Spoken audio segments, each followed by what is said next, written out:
ਜਦੋਂ ਇਹਦੀ ਮੈਲ ਲੱਥੇਗੀ ਫਿਰ ਸਾਨੂੰ ਪਤਾ ਲੱਗਣਾ ਵੀ ਅਸੀਂ ਜੋਤ ਸਰੂਪ ਪ੍ਰਕਾਸ਼ ਰੂਪ। ਜਿਵੇਂ ਹੁਣ ਇਹ ਮਨ ਨੂੰ ਆਰਸੀ ਕਹਿੰਦੇ, ਸ਼ੀਸ਼ਾ, ਪਰ ਇਸ ਆਰਸੀ ਮਨ ਨੂੰ ਕੋਈ ਗੁਰਮੁਖ ਹੀ ਦੇਖਦਾ ਹੈ, ਜਿਹੜਾ ਨਹੀਂ ਤਾਂ ਮਨਮੁਖ ਨੂੰ ਇਹ ਮਨ ਦਿਸਦਾ ਨਹੀਂ, ਭੇਤ ਨਹੀਂ ਆਉਂਦਾ, ਕਿਉਂਕਿ ਮੈਲਾ।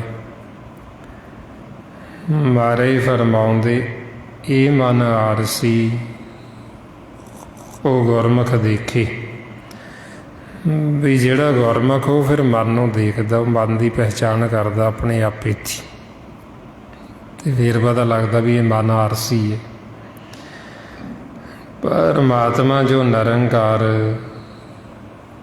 ਉਹ ਵੀ ਸ਼ੀਸ਼ੇ ਦੇ ਨੇ ਆਈਏ। ਜਿਵੇਂ ਮਨ ਨੂੰ ਕਹਿੰਦੇ ਵੀ ਇਹ ਆਰਸੀ ਸ਼ੀਸ਼ੇ ਵਰਗਾ ਸ਼ੁੱਧ ਹੈ, ਇਸੇ ਤਰ੍ਹਾਂ ਹੀ ਪਰਮਾਤਮਾ ਜੋ ਸਾਡਾ ਮੂਲ, ਸਾਡਾ ਮਾਤਾ ਪਿਤਾ, ਉਹ ਸਾਡੇ ਅੰਦਰ ਹੀ ਵੱਸਦਾ ਅਤੇ ਬਾਹਰ ਵੀ ਚਾਰ ਚੁਫੇਰੇ, ਅਸੀਂ ਉਹਦੇ ਵਿੱਚ ਹੀ ਰਹਿੰਦੇ ਹਾਂ। ਅਤੇ ਕਿਹੋ ਜਿਹਾ ਜਿਨ੍ਹਾਂ ਨੇ ਦੇਖਿਆ ਉਹਨਾਂ ਨੇ ਫਿਰ ਆਪਾਂ ਨੂੰ ਦੇਖ ਕੇ ਪਹਿਚਾਣ ਕਰਾਈ। ਮਾਰੇ ਫਰਮਾਉਂਦੇ ਸੋ ਤੁਮ ਹੀ ਮੈਂ ਬਸੇ ਨਿਰੰਤਰ, ਨਾਨਕ ਦਰਪਣ ਨੇ। ਬਈ ਉਹ ਨਿਰੰਤਰ ਸਾਡੇ ਵਿੱਚ ਹੀ ਵੱਸਦਾ ਅਤੇ ਦਰਪਣ ਵਰਗਾ, ਸ਼ੀਸ਼ੇ ਵਰਗਾ ਸ਼ੁੱਧ। ਹੁਣ ਆਪਣਾ ਮਨ ਵੀ ਫਿਰ ਆਰਸੀ ਹੈ ਅਤੇ ਪਰਮਾਤਮਾ ਵੀ ਪ੍ਰਕਾਸ਼ ਹੈ, ਜੋ ਸਰੂਪ। ਹੁਣ ਤਾਂ ਫਿਰ ਸਾਡੇ ਮਨ ਨੂੰ ਕਹਿੰਦੇ ਵੀ ਤੂੰ ਪ੍ਰਕਾਸ਼ ਰੂਪ, ਜੋਤ ਸਰੂਪ ਹੈ, ਤੂੰ ਪਹਿਚਾਣ ਕਰ ਆਪਣੇ ਆਪੇ ਦੀ ਅਤੇ ਆਪਣੇ ਮੂਲ ਦੀ, ਆਪਣੇ ਮਾਤਾ ਪਿਤਾ ਦੀ। ਹੁਣ ਜਿਸ ਦਿਨ ਸਾਨੂੰ ਆਪਣੇ ਆਪੇ ਦੀ ਪਹਿਚਾਣ ਹੋ ਜਾਏਗੀ, ਫਿਰ ਉਸ ਦਿਨ ਸਾਡੇ ਅਤੇ ਪਰਮਾਤਮਾ ਦੇ ਵਿੱਚ ਕੋਈ ਫਰਕ ਨਹੀਂ ਰਹਿੰਦਾ। ਮਾਰੇ ਫਰਮਾਉਂਦੇ ਨਾਨਕ ਗੁਰਮੁਖ ਆਪ ਪਛਾਣੇ, ਪ੍ਰਭ ਜੈਸੇ ਅਵਿਨਾਸੀ। ਬਈ ਗੁਰਮੁਖਾਂ ਨੇ ਆਪਣੇ ਆਪੇ ਦੀ ਪਹਿਚਾਣ ਕਰ ਲਈ, ਅਤੇ ਜਿਵੇਂ ਪਰਮਾਤਮਾ ਅਵਿਨਾਸੀ ਹੈ, ਆਪਾਂ ਵੀ ਅਵਿਨਾਸੀ। ਪਰਮਾਤਮਾ ਜੋਤ ਸਰੂਪ ਪ੍ਰਕਾਸ਼ ਰੂਪ ਹੈ ਅਤੇ ਆਪਾਂ ਵੀ ਜੋਤ ਸਰੂਪ ਪ੍ਰਕਾਸ਼ ਰੂਪ। ਜਦੋਂ ਫਿਰ ਮਨ ਨੂੰ ਆਪਣੇ ਆਪੇ ਦੀ ਪਹਿਚਾਣ ਹੋ ਜਾਂਦੀ, ਆਪਣੇ ਮੂਲ ਦੀ ਪਹਿਚਾਣ ਹੋ ਜਾਂਦੀ, ਫਿਰ ਉਦੋਂ ਜਿਹੜਾ ਜਾਪ ਹੁੰਦਾ ਸੋਹੰਗ, ਵੀ ਜੋ ਬ੍ਰਹਿਮੰਡ ਦੇ ਵਿੱਚ ਉਹ ਜੋ ਸਾਡੇ ਪਿੰਡੇ ਵਿੱਚ, ਜਦੋਂ ਅਸੀਂ ਸਾਡੇ ਅੰਦਰ ਜੋ 68 ਤੀਰਥ ਨੇ, ਅਤੇ ਜਿਹੜਾ ਤੀਰਥ ਜਿੱਥੇ ਜਾ ਕੇ ਸਾਡਾ ਮਨ ਪਰਮਹੰਸ ਬਣਦਾ, ਮਾਨ ਸਰੋਵਰ ਆਤਮ ਤੀਰਥ, ਜਦੋਂ ਸਾਡਾ ਮਨ ਉੱਥੇ ਚਲਾ ਜਾਂਦਾ, ਫਿਰ ਉੱਥੇ ਜਾ ਕੇ ਉਹ ਜਾਪ ਹੁੰਦਾ ਸੋਹੰਗ। ਮਾਰੇ ਫਰਮਾਉਂਦੇ ਜੋ ਬ੍ਰਹਿਮੰਡ ਪਿੰਡ ਸੋ ਜਾਣ, ਮਾਨ ਸਰੋਵਰ ਕਰ ਇਸ਼ਨਾਨ, ਸੋ ਹੰਗ ਸੋ ਤਾਕੋ ਹੈ ਜਾਪ, ਜਾ ਕੋ ਲਿਪਤ ਨਾ ਹੋਏ ਪੁੰਨ ਔਰ ਪਾਪ। ਉੱਥੇ ਜਾ ਕੇ ਸਾਡਾ ਮਨ ਪਾਪ ਪੁੰਨ ਤੋਂ ਉੱਪਰ ਉੱਠ ਜਾਂਦਾ, ਸਾਡੇ ਮਨ ਨੂੰ ਕੋਈ ਪਾਪ ਪੁੰਨ ਨਹੀਂ ਲੱਗਦਾ। ਉੱਥੇ ਜਾ ਕੇ ਫਿਰ ਮਨ ਕਹਿੰਦਾ ਸੋ ਹੰਗ, ਵੀ ਜੋ ਤੂੰ ਹੈ ਉਹੀ ਉਹ ਮੈਂ ਹਾਂ, ਦੱਸ ਤੇਰੇ ਅਤੇ ਮੇਰੇ ਵਿੱਚ ਕੀ ਅੰਤਰ ਹੈ, ਕੀ ਫਰਕ ਹੈ। ਇਹ ਮਾਰੇ ਕਹਿੰਦੇ ਵੀ ਕੋਈ ਵੀ ਨਹੀਂ, ਵੀ ਤੁਸੀਂ ਮੇਰੇ ਬੱਚੇ ਹੋ, ਮੇਰਾ ਹੀ ਤਾਂ ਰੂਪ ਹੋ। ਇਸੇ ਵਾਸਤੇ ਜੀ ਮਾਰੇ ਕਹਿੰਦੇ ਤੋਹੀ ਮੋਹੀ ਮੋਹੀ ਤੋਹੀ ਅੰਤਰ ਕੈਸਾ, ਕਨਕ ਕਟਕ ਜਲ ਤਰੰਗ ਜੈਸਾ। ਵੀ ਜਿਵੇਂ ਜਲ ਦੇ ਵਿੱਚੋਂ ਤਰੰਗ ਉੱਠਦੀ, ਉਹ ਫਿਰ ਉਹਦਾ ਹੀ ਰੂਪ ਹੋ ਜਾਂਦੀ। ਔਰ ਇਸੇ ਤਰ੍ਹਾਂ ਹੀ ਜਦੋਂ ਸਾਨੂੰ ਆਪਣੇ ਆਪੇ ਦੀ ਪਹਿਚਾਣ ਆ ਗਈ, ਆਪਾਂ ਮਾਲਕ ਦਾ ਰੂਪ ਹੋ ਜਾਂਗੇ, ਉਦੋਂ ਫਿਰ ਸਾਡੇ ਮਨ ਨੂੰ ਕਹਿੰਦੇ, ਪਰਮਾਤਮਾ ਨੂੰ ਹਰ ਕਹਿੰਦੇ ਅਤੇ ਇਹਨੂੰ ਜਨ ਕਹਿੰਦੇ, ਅਤੇ ਇਕੱਠਾ ਬੋਲਦੇ ਹਰ ਜਨ। ਗੁਰੂ ਗੋਬਿੰਦ ਸਿੰਘ ਜੀ ਮਹਾਰਾਜ ਕਹਿੰਦੇ ਹਰ ਅਤੇ ਹਰੀ ਦੇ ਜਨ ਦੇ ਵਿੱਚ ਕੋਈ ਫਰਕ ਨਹੀਂ, ਕੋਈ ਅੰਤਰ ਨਹੀਂ। भी दोवें एक रूपी हो गए। हर हर जन दुई एक है, बिब विचार किछ नाही। जल ते उपजे तरंग ज्यों, जल ही विखे समाही। भी जिवें जल चों तरंग उठी लहर, तो फिर जल दे विच ही समा गई। और इसे तरह ही जदों असीं जिथों पैदा होए, साडा जिहड़ा मूल है सच, जे असीं उहदे विच समा जाने, उहदे च लीन हो जाते, तो फिर कहंदे हर जन। भी जिथों पैदा होए सी, जिथों चले सी, उत्थे ही जाके फिर समा गए, उत्थे ही जाके फिर लीन हो गए। और उहदे वास्ते फिर सानूं ये गुरु की मत लैनी पैंदी। अपनी मत द्वारा असीं नहीं समा सकते, अपनी मत द्वारा असीं नहीं घर जा सकते, नहीं सानूं अपने आपे की पहचान हो सकती। अगर कि फिर आपां नूं कहंदे भी गुरु की मत लवो तो गुरु वाले बनो, ताकि असीं आपदे जीवन का लाहा कट सकी। जिस मकसद वास्ते सानूं ये मानस जामा मिली है, 84 लाख जून तो उत्तम, ये सानूं हुण वारी मिली, मौका मिले गोविंद परमात्मा दे नाल मिलाप करन वास्ते, अपने आपे की पहचान करने वास्ते। मारे ताइयों सानूं रोज़ फरमाउंदे, भई प्रापत मानुख दे हुरीआ, गोविंद मिलन की ये तेरी वारी है। भी हुण वारी है, मौका है। जे असीं हुणे मौका गवा लिया, साडा समा खत्म हो गया, असीं नहीं मिलाप कीता, नहीं कर गए, फिर सानूं वापस फिर मुड़ना पएगा, सानूं फिर आउणा पएगा। क्योंकि चक्कर साडा उन्ना समा चलदा रहिंदा आवागमन दा, जद तक असीं मालक नूं मिल नहीं लैंदे, जद तक असीं समा नहीं जांदे, जद तक असीं हुक्म दा भेद लैके हुक्म दे विच नहीं आ जांदे, हुक्म नूं बुझ नहीं लैंदे, हुक्म नूं जाण नहीं लैंदे, उन्ना समा जद तक असीं नहीं हुक्म नूं बुझदे, साडे अंदर हौमे रहिंदी। हौमे करके असीं वार वार जूनां दे विच आउंदे, हौमे ही बंधना, फिर जूनी पाई। और जे असीं हुक्म नूं बुझ लांगे तो साडा मन हौमे तो रहत हो जाएगा। मारे ताइयों सानूं रोज़ गुरु नानक पातशाह फरमाउंदे, नानक हुक्मे जे बूझे तो हौमे कहे ना कोई। जे असीं हुक्म नूं बुझ लांगे तो दोबारा नहीं आवांगे वापस। जिवें भगतां ने आखिया, बाबा कबीर जी कहंदे भी आउणा जाना संसार दे विच जीवां दा चलदा तेरे हुक्म दे विच ही। जिवें आम जीव कह दिंदा भी उहदे हुक्म तो बिना पता नहीं हिल सकदा।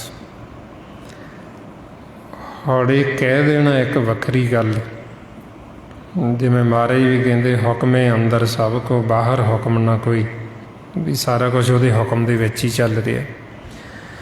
बाहरों हुक्म की है जिहदे विच चल रहा, वो असीं हुक्म नूं बुझना, वो असीं हुक्म नूं जानना। और जे असीं हुक्म नूं बुझ लांगे, हुक्म नूं जान लांगे, हुक्म दे विच आ जांगे, फिर असीं दोबारा वापस नहीं आवांगे आकारां दे विच। जिवें भगतां ने आखिया भी आउणा जाना संसार दे विच जीवां दा चलदा तेरे हुक्म दे विच, क्योंकि हुक्म दे नाल ही सारा खेल चल रहा, नाम दे आसरे। जिवें हुण एक छोटा जिहा जीव कीड़ी भी, वो भी हुक्म उहदे अंदर नाम ताइयों वो चल रही। जिन्ने भी जीव जिन्हां नूं ज्ञान है, वो ताइयों ज्ञान, क्योंकि सब दे अंदर वो हुक्म चल रहा, नाम। मारे ताइयों हुक्म नूं बीज मंत्र कहंदे, ते फरमाउंदे बीज मंत्र सर्ब को ज्ञान। और एक छोटा जिहा जीव भी है, उन्होंने तुसीं मारन की कोशिश करो आपकी जान बचाने वास्ते भजदा, क्योंकि उन्होंने ज्ञान, उन्होंने ज्ञान क्यों है, क्योंकि उहदे अंदर नाम है। ਬੀਜ ਮੰਤਰ ਜਿਹੜਾ ਹੁਕਮ ਉਹਦੇ ਅੰਦਰ ਚੱਲ ਰਿਹਾ। ਹੁਣ ਉਹਨੂੰ ਇੰਨਾ ਗਿਆਨ ਨਹੀਂ ਹੈ, ਇੰਨਾ ਭੇਤ ਨਹੀਂ ਵੀ ਉਹ ਹੁਕਮ ਨੂੰ ਬੁੱਝ ਲਵੇ, ਉਹ ਹੁਕਮ ਦੇ ਵਿੱਚ ਚੱਲਦਾ ਸਾਰਾ ਕੁਛ ਉਹਦੇ ਹੁਕਮ ਦੇ ਵਿੱਚ ਹੀ ਹੈ। ਪਰ ਇਹ ਮੌਕਾ, ਇਹ ਵਾਰੀ ਸਾਨੂੰ ਮਾਨਸ ਜਾਮੇ 'ਚ ਦਿੱਤੀ ਜਾਂਦੀ ਵੀ ਹੁਣ ਤੁਸੀਂ ਹੁਕਮ ਨੂੰ ਜਾਣ ਲਓ, ਹੁਣ ਤੁਸੀਂ ਹੁਕਮ ਨੂੰ ਬੁੱਝ ਲਓ ਅਤੇ ਹੁਕਮ ਦੇ ਵਿੱਚ ਜੇ ਹੁਣ ਅਸੀਂ ਉਹ ਹੁਕਮ ਨੂੰ ਬੁੱਝ ਲੈਂਦੇ ਹਾਂ ਫਿਰ ਅਸੀਂ ਦੁਬਾਰਾ ਨਹੀਂ ਆਵਾਂਗੇ। ਇਸੇ ਵਾਸਤੇ ਜੀ ਭਗਤ ਜਨ ਕਹਿੰਦੇ ਬਹੁਰ ਹਮ ਕਾਹੇ ਆਵੇਂਗੇ, ਆਵਣ ਜਾਣਾ ਹੁਕਮ ਤਿਸੇ ਕ, ਹੁਕਮੇ ਬੂਝ ਸਮਾਹੇਂਗੇ। ਮਹਾਰਾਜ ਕਹਿੰਦੇ ਵੀ ਦੁਬਾਰਾ ਅਸੀਂ ਹੁਣ ਕਿਉਂ ਆਵਾਂਗੇ, ਕਿਉਂਕਿ ਹੁਣ ਅਸੀਂ ਤੇਰੇ ਹੁਕਮ ਨੂੰ ਬੁੱਝ ਲਏ, ਹੁਣ ਤੇਰੇ ਹੁਕਮ ਨੂੰ ਜਾਣ ਲਿਆ ਅਤੇ ਹੁਣ ਅਸੀਂ ਹੁਕਮ ਦੇ ਵਿੱਚ ਸਮਾ ਜਾਵਾਂਗੇ, ਨਾਮ ਦੇ ਵਿੱਚ ਸਮਾ ਜਾਵਾਂਗੇ ਅਤੇ ਸਾਡਾ ਜਨਮ ਮਰਨ ਖੰਡਨ ਹੋ ਜਾਏਗਾ ਅਤੇ ਦੁਬਾਰਾ ਫਿਰ ਕਾਹਨੂੰ ਆਉਣਾ ਹੋਇਆ ਵਾਪਸ। ਇਹੋ ਸਾਨੂੰ ਮਹਾਰਾਜ ਸਮਝਾਉਂਦੇ ਰੋਜ਼, ਹਰ ਜਨ ਹਰ ਹਰ ਨਾਮ ਸਮਾਣੇ, ਦੁੱਖ ਜਨਮ ਮਰਨ ਭਵ ਖੰਡਾ ਹੈ, ਅਵਨਾਸੀ ਪੁਰਖ ਪਾਇਆ ਪਰਮੇਸ਼ਰ, ਬਹੁ ਸੋਭ ਖੰਡ ਬ੍ਰਹਿਮੰਡਾ ਹੈ। ਵੀ ਜਦੋਂ ਅਸੀਂ ਨਾਮ 'ਚ ਸਮਾ ਜਾਵਾਂਗੇ ਸਾਡਾ ਜਨਮ ਮਰਨ ਫੇਰ ਖੰਡਨ ਹੋਏਗਾ।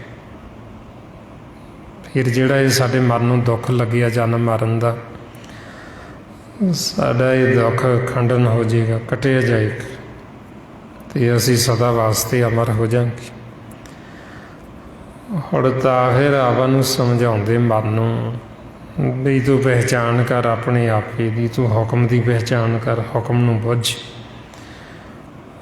ਹੁਕਮ ਦੇ ਵਿੱਚ ਆ ਅਤੇ ਆਪਣੇ ਮੂਲ ਦੀ ਪਹਿਚਾਣ ਕਰ, ਸੱਚ ਦੀ, ਅਤੇ ਆਪਦੇ ਜੀਵਨ ਦਾ ਲਾਹਾ ਖੱਚ। ਔਰ ਇਹ ਸਾਡੇ ਸਾਰਿਆਂ ਦੇ ਜੀਵਨ ਦਾ ਮਕਸਦ, ਸਾਡਾ ਸਾਰਿਆਂ ਦਾ ਮਨੋਰਥ ਹੈ। ਪਰਮਾਤਮਾ ਵਾਹਿਗੁਰੂ ਦੇ ਨਾਲ ਮਿਲਾਪ ਕਰ। ਜਦੋਂ ਮਿਲਾਪ ਹੋ ਜਾਏਗਾ ਫਿਰ ਹੀ ਸਾਡਾ ਇੱਥੇ ਆਉਣਾ ਸਫਲ, ਫਿਰ ਹੀ ਅਸੀਂ ਆਏ ਇੱਥੇ ਪ੍ਰਵਾਨ। ਮਹਾਰਾਜ ਤਾਂਹੀਓ ਸਾਨੂੰ ਰੋਜ਼ ਫਰਮਾਉਂਦੇ ਗੁਰੂ ਅਮਰਦਾਸ ਜੀ, ਆਨੰਦ ਸੁਣੋ ਬੜ ਭਾਗੀ ਹੋ, ਸਗਲ ਮਨੋਰਥ ਪੂਰੇ, ਪਾਰ ਬ੍ਰਹਮ ਪਾਇਆ ਉਤਰੇ ਸਗਲ ਵਸੂਰੇ। ਵੀ ਜਿਹੜੇ ਸਾਨੂੰ ਦੁੱਖ ਲੱਗਿਆ ਸੀ ਉਹ ਸਾਡਾ ਦੁੱਖ ਖਤਮ ਹੋ ਗਿਆ ਜਨਮ ਮਰਨ 'ਚ। ਹੁਣ ਅਸੀਂ ਪਾਰ ਬ੍ਰਹਮ ਪਰਮਾਤਮਾ ਨਾਲ ਮਿਲਾਪ ਕਰ ਲਿਆ ਅਤੇ ਸਾਡਾ ਮਨੋਰਥ ਸੀ ਜਿਹੜਾ ਉਹ ਜੀਵਨ ਦਾ ਪੂਰਾ ਹੋ ਗਿਆ। ਹੁਣ ਇਹੋ ਆਪਾਂ ਨੂੰ ਸਮਝਾਉਂਦੇ ਸਤਿਗੁਰ ਵੀ ਆਪਾਂ ਨੂੰ ਵੀ ਵਾਰੀ ਮਿਲੀ, ਮੌਕਾ ਮਿਲਿਆ ਅਤੇ ਹੁਣ ਆਪਾਂ ਵੀ ਮਿਲਾਪ ਕਰਨਾ। ਅਤੇ ਮਿਲਾਪ ਕਿਵੇਂ ਕਰਨਾ? ਜਿਨ੍ਹਾਂ ਗੁਰਮੁਖਾਂ ਨੇ ਮਿਲਾਪ ਕੀਤਾ, ਭਗਤਾਂ ਨੇ, ਸੰਤਾਂ ਨੇ, ਸਾਧੂਆਂ ਨੇ, ਗੁਰਸਿੱਖਾਂ ਨੇ, ਉਹਨਾਂ ਨੇ ਫਿਰ ਆਪਾਂ ਨੂੰ ਗੁਰਬਾਣੀ ਗੁਰੂ ਰਾਹੀਂ ਸਾਰਾ ਸਮਝਾਇਆ ਵੀ ਕਿਵੇਂ ਪਰਮਾਤਮਾ ਤੋਂ ਵਿਛੜੇ ਸੀ ਅਤੇ ਕਿਵੇਂ ਵਾਪਸ ਮਿਲਾਪ ਕੀਤਾ। ਰਸਤੇ ਵਿੱਚ ਜੋ ਜੋ ਉਹਨਾਂ ਨੂੰ ਰੁਕਾਵਟਾਂ ਆਈਆਂ ਉਹ ਸਾਨੂੰ ਸਾਰਾ ਦੱਸਤਾ, ਜੋ ਜੋ ਉਹਨਾਂ ਨੂੰ ਨਿਸ਼ਾਨੀਆਂ ਪ੍ਰਗਟ ਹੋਈਆਂ ਉਹ ਸਾਰਾ ਸਾਨੂੰ ਦੱਸੀ ਜਾਂਦੀ ਵੀ ਤਾਂ ਕਿ ਜਦੋਂ ਅਸੀਂ ਗੁਰਬਾਣੀ ਗੁਰੂ ਨੂੰ ਪੜ੍ਹੀਏ, ਪੜ੍ਹ ਕੇ ਵਿਚਾਰੀਏ ਅਤੇ ਇਸ ਮਾਰਗ ਉੱਤੇ ਚੱਲੀਏ ਅਤੇ ਸਾਨੂੰ ਪਤਾ ਲੱਗਦਾ ਜਾਵੇ ਜਦੋਂ ਸਾਡੇ ਅੰਦਰ ਉਹ ਨਿਸ਼ਾਨੀਆਂ ਪ੍ਰਗਟ ਹੋਣ ਵੀ ਸਾਡਾ ਜਿਹੜਾ ਮਾਰਗ ਉਹ ਸਹੀ ਜਾ ਰਿਹਾ, ਅਸੀਂ ਸਹੀ ਰਸਤੇ 'ਤੇ ਚੱਲ ਰਹੇ ਹਾਂ ਅਤੇ ਅਸੀਂ ਆਪਦੇ ਘਰ ਪਹੁੰਚ ਜਾਵਾਂਗੇ ਜਦੋਂ ਸਹੀ ਰਸਤੇ 'ਤੇ ਚੱਲਾਂਗੇ। ਹੁਣ ਗੁਰਬਾਣੀ ਨੂੰ ਪੜ੍ਹਨਾ ਇੱਕ ਵੱਖਰੀ ਗੱਲ ਹੈ, ਪਰ ਉਹ ਪੜ੍ਹ ਕੇ ਉਹਦੇ 'ਤੇ ਅਮਲ ਕਰਕੇ ਮਾਰਗ ਦੇ ਉੱਤੇ ਚੱਲਣਾ, ਉਹ ਉੱਥੇ ਪਹੁੰਚਣਾ ਜਿੱਥੇ ਸਾਨੂੰ ਪਹੁੰਚਣ ਨੂੰ ਕਹਿ ਰਹੇ, ਮਾਲਕ ਨਾਲ ਮਿਲਾਪ ਕਰਨਾ, ਉਹ ਇੱਕ ਵੱਖਰੀ ਗੱਲ। ਹੁਣ ਆਪਾਂ ਨੂੰ ਕਹਿੰਦੇ ਵੀ ਤੁਸੀਂ ਇਸ ਮਾਰਗ ਦੇ ਉੱਤੇ ਚੱਲੋ ਅਤੇ ਚੱਲ ਕੇ ਤੁਸੀਂ ਘਰ ਆਵੋ। ਜੇ ਤੁਸੀਂ ਆਪਣੇ ਘਰ ਆ ਜਾਓਗੇ ਨਿਜ ਮਹਿਲ ਦੇ ਵਿੱਚ ਅਤੇ ਦੁਬਾਰਾ ਤੁਹਾਡਾ ਫੇਰਾ ਨਹੀਂ ਹੋਏਗਾ, ਤੁਹਾਨੂੰ ਵਾਪਸ ਨਹੀਂ ਭੇਜਾਂਗੇ। ਔਰ ਉਹ ਆਪਾਂ ਪੜ੍ਹਦੇ ਰੋਜ਼ ਆ, ਮਹਾਰਾਜ ਫਰਮਾਉਂਦੇ ਨਿਜ ਘਰ ਮਹਿਲ ਪਾਵੋ ਸੁਖ ਸਹਿਜੇ ਬੌਰ ਨਾ ਹੋਏ ਗੋ ਫੇਰਾ। ਔਰ ਇਹ ਇੱਕ ਪੜ੍ਹ ਲੈਣਾ ਵੱਖਰੀ ਗੱਲ ਹੈ ਵੀ ਅਸੀਂ ਪੜ੍ਹਦੇ ਤਾਂ ਰੋਜ਼ ਹੀ ਪੜ੍ਹ ਕੇ ਅੱਗੇ ਟੱਪ ਜਾਂਦੇ। ਜੇ ਸਾਨੂੰ ਕੋਈ ਪੁੱਛੇ ਵੀ ਉਹ ਨਿੱਜ ਮਹਿਲ ਕਿੱਥੇ, ਉਹ ਨਿੱਜ ਮਹਿਲ ਦੇ ਵਿੱਚ ਐਸਾ ਕੀ ਹੈ ਜਿੱਥੇ ਜਾਣ 'ਤੇ ਦੁਬਾਰਾ ਸਾਡਾ ਫੇਰਾ ਨਹੀਂ ਹੁੰਦਾ। ਉਹ ਨਿੱਜ ਮਹਿਲ ਦੀ ਕੋਈ ਗੱਲ ਸੁਣਾਓ, ਉਹ ਨਿੱਜ ਮਹਿਲ ਦਾ ਕੋਈ ਵਚਨ ਸੁਣਾਓ ਵੀ ਉੱਥੇ ਐਸਾ ਕੀ ਹੈ। ਅਤੇ ਜੇ ਹੁਣ ਅਸੀਂ ਨਿੱਜ ਮਹਿਲ 'ਚ ਗਏ ਹੋਵਾਂਗੇ ਫੇਰ ਹੀ ਨਿੱਜ ਮਹਿਲ ਦੀ ਗੱਲ ਚੱਲੇਗੀ, ਫੇਰ ਹੀ ਅਸੀਂ ਸੁਣਾਵਾਂਗੇ। ਜੇ ਅਸੀਂ ਸਿਰਫ ਪੜ੍ਹਨ ਤੱਕ ਸੀਮਤ ਪੜ੍ਹ ਕੇ ਅੱਗੇ ਟੱਪ ਗਏ ਅਤੇ ਉਹ ਅਸੀਂ ਵਿਚਾਰਦੇ ਨਹੀਂ ਵੀ ਉਹ ਨਿੱਜ ਮਹਿਲ ਹੈ ਕਿੱਥੇ, ਉਹ ਨਿੱਜ ਮਹਿਲ ਨੂੰ ਕਿਹੜਾ ਦਰਵਾਜ਼ਾ ਲੱਗਿਆ, ਕਿਹੜਾ ਉਹਨੂੰ ਜਿੰਦਰਾ ਲੱਗਿਆ, ਉਹਨੂੰ ਅਸੀਂ ਕਿਵੇਂ ਖੋਲ੍ਹਣਾ। ਫਿਰ ਇਹ ਜਿਹੜਾ ਇਹ ਪ੍ਰੈਕਟੀਕਲ ਜਿਹੜੇ ਗੁਰਮੁਖ ਖੋਜ ਕਰਦੇ ਫਿਰ ਉਹਨਾਂ ਨੂੰ ਪਤਾ ਵੀ ਕਿਹੜਾ ਜਿੰਦਰਾ ਲੱਗਿਆ, ਕਿਹੜਾ ਦਰਵਾਜ਼ਾ ਲੱਗਿਆ, ਕਿਵੇਂ ਅਸੀਂ ਉਹ ਦਰਵਾਜ਼ੇ ਨੂੰ ਖੋਲ੍ਹਣਾ, ਕਿਵੇਂ ਜਿੰਦਰੇ ਨੂੰ ਖੋਲ੍ਹਣਾ, ਕਿਵੇਂ ਅੰਦਰ ਜਾਣਾ। ਅਤੇ ਫਿਰ ਅੰਦਰ ਜਾ ਕੇ ਐਸਾ ਕੀ ਕੁਝ ਹੈ ਉਹ ਜਿਨ੍ਹਾਂ ਨੇ ਦੇਖਿਆ ਉਹਨਾਂ ਨੇ ਸਾਰਾ ਦੱਸ ਦਿੱਤਾ। ਜਿਹੜੇ ਘਰ ਗਏ ਨਹੀਂ ਉਹਨਾਂ ਨੂੰ ਪਤਾ ਹੀ ਨਹੀਂ ਵੀ ਉਹ ਮਹਿਲ ਹੈ ਕਿੱਥੇ। ਹੁਣ ਤਾਂ ਫਿਰ ਮਹਾਰਾਜ ਸਾਨੂੰ ਸਮਝਾਉਂਦੇ ਬਈ ਜੇ ਤੁਸੀਂ ਆਪਣੇ ਘਰ ਆ ਜਾਓਗੇ ਤਾਂ ਫਿਰ ਤੁਹਾਨੂੰ ਦੁਬਾਰਾ ਨਹੀਂ ਭੇਜਾਂਗੇ। ਜੇ ਤੁਸੀਂ ਸੁੱਖ ਲੈਣਾ, ਜੇ ਤੁਸੀਂ ਆਨੰਦ ਲੈਣਾ ਫਿਰ ਤੁਸੀਂ ਆਪਣੇ ਘਰ ਆਵੋ। ਹੁਣ ਜਦੋਂ ਸਾਡਾ ਮਨ ਘਰ ਚਲਾ ਜਾਏਗਾ, ਘਰ ਤਾਂ ਜਾਏਗਾ ਜੇ ਅਸੀਂ ਗੁਰੂ ਦੀ ਮੱਤ ਲਵਾਂਗੇ। ਜਦੋਂ ਅਸੀਂ ਘਰ ਚਲੇ ਗਏ, ਘਰ ਦੇ ਵਿੱਚ ਸਾਡੇ ਆਨੰਦ ਹੈ ਅਤੇ ਫਿਰ ਉਦੋਂ ਪਤਾ ਲੱਗਦਾ ਵੀ ਅਸਲ ਆਨੰਦ ਕੀ ਹੈ। ਬਈ ਆਨੰਦ ਹੈ ਜਿਹੜਾ ਉਹ ਗੁਰੂ ਤੋਂ ਪਤਾ ਲੱਗਦਾ ਜਦੋਂ ਅਸੀਂ ਉਹ ਸ਼ਬਦ ਗੁਰੂ ਨਾਮ ਦੇ ਨਾਲ ਜੁੜ ਜਾਂਦੇ। ਮਹਾਰਾਜ ਫਰਮਾਉਂਦੇ ਆਨੰਦ ਆਨੰਦ ਸਭ ਕੋ ਕਹੇ ਆਨੰਦ ਗੁਰੂ ਤੇ ਜਾਣੇ। ਵੀ ਅਸਲ ਆਨੰਦ ਦਾ ਗੁਰੂ ਤੋਂ ਪਤਾ ਲੱਗਦਾ ਵੀ ਇੱਥੇ ਆਨੰਦ ਹੈ ਘਰ ਦੇ ਵਿੱਚ ਜਦੋਂ ਅਸੀਂ ਆਪਦੇ ਘਰ ਚਲੇ ਗਏ। ਇੱਕ ਵਾਰ ਅਸੀਂ ਆਪਦੇ ਘਰ ਚਲੇ ਗਏ, ਘਰ ਦਾ ਸੁੱਖ, ਘਰ ਦਾ ਆਨੰਦ ਲੈ ਲਿਆ, ਫਿਰ ਸਾਡਾ ਘਰ ਤੋਂ ਬਾਹਰ ਨਿਕਲਣ ਨੂੰ ਚਿੱਤ ਨਹੀਂ ਕਰਦਾ। ਫਿਰ ਮਨ ਚਾਹੁੰਦਾ ਵੀ ਘਰ ਹੀ ਬੈਠਾ ਰਹਾਂ, ਇੱਥੇ ਹੀ ਆਨੰਦ, ਇੱਥੇ ਹੀ ਸੁੱਖ, ਬਾਹਰ ਨਾ ਜਾਵਾਂ ਕਿਉਂਕਿ ਬਾਹਰ ਤਪਸ਼ ਹੈ। ਜਿਵੇਂ ਹੁਣ ਆਪਾਂ ਦੇਖਦੇ ਗਰਮੀ, ਹੁਣ ਆਪਾਂ ਘਰ ਬੈਠੇ ਹਾਂ ਅਤੇ ਘਰ ਦੇ ਵਿੱਚ ਉਹ ਗਰਮੀ ਨਹੀਂ ਲੱਗਦੀ, ਆਪਾਂ ਉਹੋ ਜਿਹੇ ਸਾਧਨ ਅਪਣਾ ਲੈਂਦੇ। ਜੇ ਹੁਣ ਬਾਹਰ ਜਾਂਦੇ ਹਾਂ, ਬਾਹਰ ਧੁੱਪ ਹੈ, ਤਪਸ਼ ਹੈ, ਅਤੇ ਜੀਵ ਚਾਹੁੰਦਾ ਵੀ ਘਰੇ ਬੈਠੇ ਰਹੀਏ, ਬਾਹਰ ਨਾ ਹੀ ਜਾਈਏ। ਔਰ ਇਸੇ ਤਰ੍ਹਾਂ ਹੀ ਜਦੋਂ ਅਸੀਂ ਆਪਦੇ ਘਰ ਚਲੇ ਜਾਵਾਂਗੇ, ਘਰ ਦਾ ਆਨੰਦ ਲੈ ਲਿਆ, ਫਿਰ ਮਨ ਨੂੰ ਪਤਾ ਵੀ ਜੇ ਮੈਂ ਬਾਹਰ ਜਾਵਾਂਗਾ, ਬਾਹਰ ਵਿਚਾਰਾਂ ਦੀ ਤਪਸ਼, ਬਾਹਰ ਅਗਨ, ਫਿਰ ਇਹ ਚਾਹੁੰਦਾ ਵੀ ਮੈਂ ਘਰ ਹੀ ਬੈਠਾ ਰਹਾਂ। ਅਤੇ ਪਰ ਇਹਨੂੰ ਫਿਰ ਵੀ ਜਾਣਾ ਪੈਂਦਾ ਬਾਹਰ। ਜਿਵੇਂ ਹੁਣ ਆਪਾਂ ਘਰੇ ਤਾਂ ਬੈਠ ਨਹੀਂ ਸਕਦੇ, ਬੇਸ਼ੱਕ ਗਰਮੀ ਧੁੱਪ ਹੈ, ਪਰ ਫਿਰ ਵੀ ਆਪਾਂ ਨੂੰ ਕੰਮ ਕਰਨ ਵਾਸਤੇ ਬਾਹਰ ਜਾਣਾ ਪੈਂਦਾ। ਔਰ ਇਸੇ ਤਰ੍ਹਾਂ ਹੀ ਫਿਰ ਮਨ ਨੂੰ ਇੱਧਰ ਆਉਣਾ ਪੈਂਦਾ ਕਰਮ ਕਰਨ ਵਾਸਤੇ। ਪਰ ਜਦੋਂ ਇਹ ਘਰ ਦਾ ਸੁੱਖ ਲੈ ਲੈਂਦਾ, ਫਿਰ ਇਹ ਚਾਹੁੰਦਾ ਵੀ ਜਿਹੜਾ ਸੁੱਖ, ਜਿਹੜਾ ਆਨੰਦ ਮੇਰੇ ਘਰ ਦੇ ਵਿੱਚ ਹੈ, ਵੀ ਉਹ ਸੁੱਖ, ਉਹ ਆਨੰਦ ਮੇਰਾ ਬਣਿਆ ਰਹੇ, ਵੀ ਮੇਰਾ ਸਹਿਜ ਬਣਿਆ ਰਹੇ, ਮੇਰਾ ਸਹਿਜ ਨਾ ਟੁੱਟੇ। ਫਿਰ ਇਹਨੂੰ ਕਹਿਣ ਦੀ ਲੋੜ ਨਹੀਂ ਪੈਂਦੀ ਵੀ ਸਿਮਰਨ ਕਰ, ਫਿਰ ਇਹ ਆਪਦੇ ਆਪ ਹੀ ਗੁਰਮੰਤਰ ਨੂੰ ਦ੍ਰਿੜ ਕਰਦਾ ਰਹਿੰਦਾ। ਮਹਾਰਾਜ ਇਸ ਅਵਸਥਾ 'ਚ ਫਰਮਾਉਂਦੇ ਘਰ ਸੁੱਖ ਵਸਿਆ, ਬਾਹਰ ਸੁੱਖ ਪਾਇਆ, ਕਹੋ ਨਾਨਕ ਗੁਰਮੰਤਰ ਦ੍ਰਿੜਾਇਆ। ਬਈ ਫਿਰ ਇਹ ਆਪਦੇ ਆਪ ਹੀ ਜਦੋਂ ਇੱਧਰ ਆ ਜਾਂਦਾ ਸਿਮਰਨ ਸ਼ੁਰੂ ਕਰ ਦਿੰਦੇ। ਇਹਨੇ ਨਾਲ ਨਾਲ ਕਿਰਤ ਕਰੀ ਜਾਣੀ, ਕਰਮ ਨਾਲ ਨਾਲ ਸਿਮਰਨ ਕਰੀ ਜਾਣ। ਸਿਮਰ ਸਿਮਰ ਹਰ ਕਾਰਨ ਕਰਨ, ਜਿੰਨਾ ਸਮਾਂ ਇੱਧਰ ਰਹਿਣਾ, ਕਰਮ ਕਰਨਾ, ਨਾਲ ਨਾਲ ਸਿਮਰਨ ਜਾਰੀ। ਫਿਰ ਇਹਨੂੰ ਮਹਾਰਾਜ ਕਹਿੰਦੇ ਵੀ ਉਹਨਾਂ ਗੁਰਮੁਖਾਂ ਦੇ ਕੀਤੇ ਹੋਏ ਕਰਮ ਵੀ ਸਫਲ, ਜਿਹੜੇ ਨਾਲ ਨਾਲ ਮਾਲਕ ਨੂੰ ਚੇਤੇ ਰੱਖਦੇ। ਪਰਵਾਨ ਗਣੀ ਸੇਈਏ ਆਏ ਸਫਲ ਤੇ ਨਾ ਕੇ ਕੰਮ ਆ, ਵੀ ਉਹ ਪਰਵਾਨ ਨੇ, ਉਹਨਾਂ ਦੇ ਕਰਮ ਵੀ ਸਫਲ। ਫਿਰ ਉਹ ਗੁਰਮੁਖ ਹੱਥਾਂ ਪੈਰਾਂ ਦੇ ਨਾਲ ਜੇ ਕਿਰਤ ਕਰਦੇ, ਮੁਖ ਦੁਆਰਾ ਨਾਲ ਨਾਲ ਸਿਮਰਨ ਕੀਤੀ ਜਾਂਦੀ। ਇਹ ਆ ਕਿ ਉਹਨਾਂ ਨੂੰ ਪਤਾ ਵੀ ਜੇ ਅਸੀਂ ਸਿਮਰਨ ਕਰਾਂਗੇ ਫੇਰ ਹੀ ਸੁੱਖ, ਫੇਰ ਹੀ ਆਨੰਦ ਬਣਿਆ ਰਹਿਣਾ। ਫਿਰ ਉਹ ਸੰਸਾਰ ਦੀਆਂ ਬਹੁਤੀਆਂ ਵਿਚਾਰਾਂ 'ਚ ਨਹੀਂ ਜਾਂਦੀ ਵੀ ਕਿਸੇ ਦੀ ਨਿੰਦਿਆ ਨਹੀਂ ਕਰਦੇ, ਕਿਸੇ ਨਾਲ ਦੁਬਦਾ, ਕਿਸੇ ਨਾਲ ਵੈਰ ਵਿਰੋਧ 'ਚ ਨਹੀਂ ਜਾਂਦੀ। ਉਹ ਜੇ ਵਿਚਾਰ ਕਰਨਗੇ ਇਹ ਬ੍ਰਹਮ ਦੀ ਕਰਨਗੇ, ਨਹੀਂ ਤਾਂ ਚੁੱਪ ਹੋ ਕੇ ਆਪਦਾ ਸਿਮਰਨ ਕਰੀ ਜਾਂਦੇ।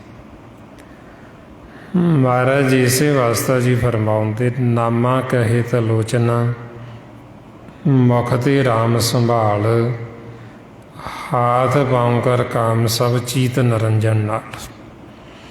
ਵੀ ਹੱਥਾਂ ਪੈਰਾਂ ਨਾਲ ਕਰਮ ਕਰਦੇ, ਚਿੱਤ ਮਾਲਕ ਵੱਲ ਲਾ ਕੇ ਰੱਖਦੇ।